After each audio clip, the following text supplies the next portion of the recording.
Right Muzaffarabad లో ఉగ్రస్థావరంపై దాడులు చేసిన తరువాతి సిట్యుయేషన్ మనం చూస్తూ ఉన్నాం. ఇక బహవాల్పూర్ లో ఉగ్రస్థావరంపై దాడి చేసిన తరువాతి సిట్యుయేషన్ కూడా మనం చూడొచ్చు. సివిలియన్స్ ఉండే ప్రాంతంలోనే వీళ్ళు డెన్స్ ఏర్పాటు చేసుకుంటారు కాబట్టి అక్కడ వెంటనే ఆ చుట్టుపక్కల ఉన్న ప్రజలందరూ కూడా బయటికి వచ్చి చూస్తున్న దృశ్యాన్ని మనం చూస్తూ ఉన్నాం. దాడుల తర్వాత సిట్యుయేషన్ ని ఇక అక్కడి నుంచి వెళ్లిపోతున్న దృశ్యాన్ని కూడా మనం చూడొచ్చు. సో జైషే మహమ్మద్ కీలక కేంద్రం ఇప్పుడు నేలమట్టం అయిపోయిందని చెప్పాలి. పాకిస్తాన్ లోని బహవాల్పూర్ లోని మర్కజ్ సుభానల్లా ప్రాంతంలో ఉంది. ఈ హెడ్ క్వార్టర్ 15 ఎకరాల విస్తీర్ణంలో ఉంటుంది. ఇది 2019 పుల్వామా దాడికి ఉగ్రవాదులు శిక్షణ పొందింది ఇక్కడే. మసూద్ అజర్ అధీనంలో ఈ టెర్రర్ క్యాంప్ ను గురిపెట్టి ధ్వంసం చేసింది మన ఆర్మీ. జైషే చీఫ్ మౌలానా మసూద్ అజర్ ముఫ్తీ అబ్దుల్ రవూఫ్ హస్కర్ తో కలిసి ఈ శిబిరం నుండి ఉగ్రవాద కార్యకలాపాలు నిర్వహిస్తూ వచ్చారు. సో ముజఫరాబాద్ లో ఉగ్రస్థావరంపై దాడుల తరువాత సిట్యుయేషన్ ని మనం చూస్తూ ఉన్నాం. అదేవిధంగా బహవాల్పూర్ లో ఉగ్రస్థావరంపై దాడి తరువాత సిట్యుయేషన్, అదేవిధంగా బహవాల్పూర్ లోనే 2 ప్రాంతాల్లో ఉగ్రస్థావరాలపై దాడి చేసింది మన ఆర్మీ. ఆ ప్రదేశాల్లో ఉన్న సిట్యుయేషన్స్ ని మనం చూస్తూ ఉన్నాం. పాక్ మాత్రం కేవలం 8 మంది మాత్రమే మృతి చెందారని చెప్పుకుంటోంది. కానీ 100 మందికి పైగానే చనిపోయి ఉంటారని మన అంచనా. మరికొద్ది నిమిషాల్లోనే రక్షణ శాఖ ఒక ప్రెస్ మీట్ పెట్టబోతోంది. అఫీషియల్ గా మనం అటాక్ ఎలా చేశాం, ఎంతమంది చనిపోయారు, ఎంతమంది ఉగ్రవాదులకు సంబంధించిన హెడ్స్ అక్కడ ఉన్నారు అన్న విషయాలన్నీ కూడా మరికొద్ది క్షణాల్లోనే తెలిసే అవకాశం ఉంది. సో TV9 ని చూస్తూనే ఉండండి. ట్యూన్ చేసిన వాళ్ళందరికీ కూడా క్లియర్ కట్ గా అర్థమయ్యేలాగా TV9 స్క్రీన్ మీద మీకు డీటెయిల్ గా ఇస్తున్నాం. ఎక్కడెక్కడ దాడులు జరిగాయి, ఏ ఏ ప్రాంతాల్లో జరిగాయి, దాడుల తరువాత సిట్యుయేషన్ ఏంటి అన్నది ఒక్కసారి TV9 స్క్రీన్ చూస్తే అర్థమైపోయేలాగా మీకు ఇస్తూ ఉన్నాం. ముజఫరాబాద్ లో ఉగ్రస్థావరంపై దాడులు జరిగిన తరువాత సిట్యుయేషన్ అది. ఇక బహవాల్పూర్ లోనే ఉగ్రస్థావరాలు రెండు ఉగ్రస్థావరాలు 2 ప్రాంతాల్లో మనం అక్కడ దాడులు చేశాం. సో అక్కడ ఆ దాడుల తర్వాత సిట్యుయేషన్, ఆ చుట్టుపక్కల ఉన్న సివిలియన్స్ అందరూ కూడా అక్కడి నుంచి వెళ్ళిపోతున్న దృశ్యాల్ని మనం చూస్తూ ఉన్నాం. సో ప్రతీకార చర్య ఏ రేంజ్ లో ఉంటుందో పాక్ ఇప్పుడు చూపించింది భారత్. సో ఇదొక్కటే కాదు, ఆపరేషన్ సింధూర్ మొదలు మాత్రమే, ముగింపు కాదు ఇది. దీంతో మనం ఆగం. ఉగ్రవాదాన్ని అంతమొందించేంత వరకు ఇది కొనసాగుతుంది. ఇది గట్టి హెచ్చరిక పాకిస్తాన్ కి. కానీ పాకిస్తాన్ మాత్రం మేకపోతు గాంభీర్యాన్ని ప్రదర్శిస్తూనే ఉంది. సివిలియన్స్ మీద దాడి జరిగిందని చెప్పుకునే ప్రయత్నం చేస్తూ ఉంది.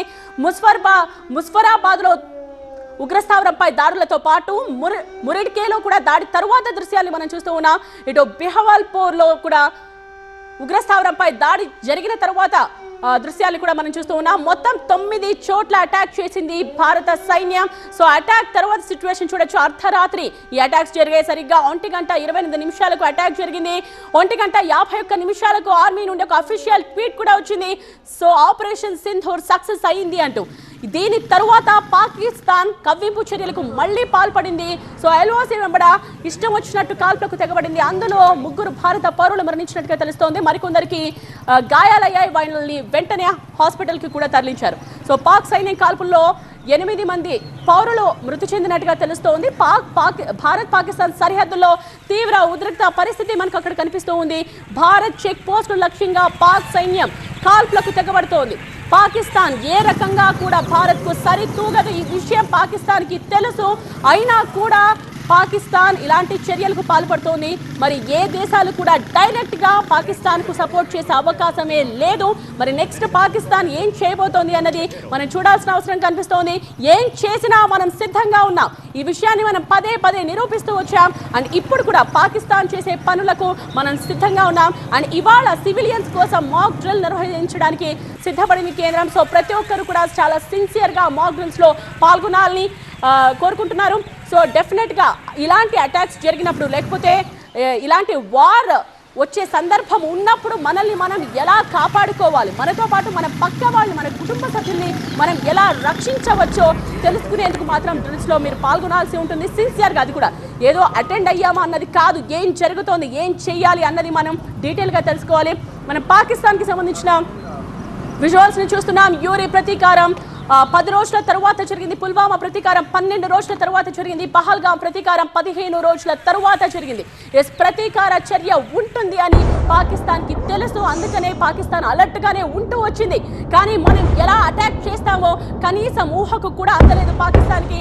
అందుకనే ఇన్ని శిబిరాల్ని, ఇన్ని స్థావరాల్ని, ఇన్ని ఉగ్రవాద స్థావరాల్ని మనం టార్గెట్ చేసుకుని దాడులకు పాల్పడ్డాం. మొత్తం 9 చోట్ల అటాక్ జరిగింది. అండ్ భారత భూభాగంలోనే ఉండి మనం ఈ అటాక్ చేసాం అంటే మన శక్తి సామర్థ్యం ఏ రేంజ్ లో ఉందో మనకు అర్థమవుతోంది.